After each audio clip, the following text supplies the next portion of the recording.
बिस्मिल्लाहिर्रहमानिर्रहीम। अवां ॾिसी रहिया आहियो सादात होम टीवी।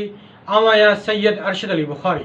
लॉकडाउन सबबि जिते मुस्तहकन में फलाही इदारनि पारां राशन तक़सीम कयो वियो, उते सिंध सिद एसोसिएशन पारां बि पंहिंजे हिसे जी शमा रोशन कई आहे। नानी मोहम्मद मुस्तफ़ा सल्लल्लाहु अलैहि वसल्लम जी उम्मत में बि राशन तक़सीम कयो वियो आहे।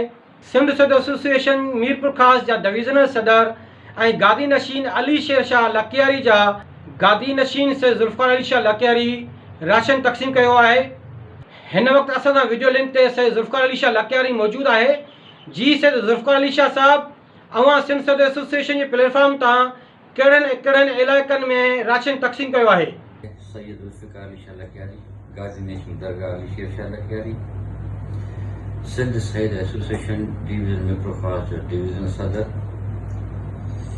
तमाम सादातन के मुझे तरफां अस्सलाम वालेकुम जी आली मदद। जीअं त हिन कोरोना वायरस सिलसिले जेका हिकिड़ी आलमी वबा, इन सिलसिले में असांजे मरकज़ी सदर साईं शाहबुद्दीन हुसैनी हुकुम तहत साईं जानिशा हुसैनी वाइस प्रेसिडेंट, असांजे जनरल सेक्रेटरी साईं हुसैन शाह मासूमी साहब ऐं ॿिए CCA जे जेके क़ाबिल एतिराम मेंबर आहिनि, असां सभिनी जी इहा कोशिशि रही आहे त हिन ॾुखिया हालात में जेतिरो थी सघे सादातनि लाइ कुझु न कुझु करे सघूं।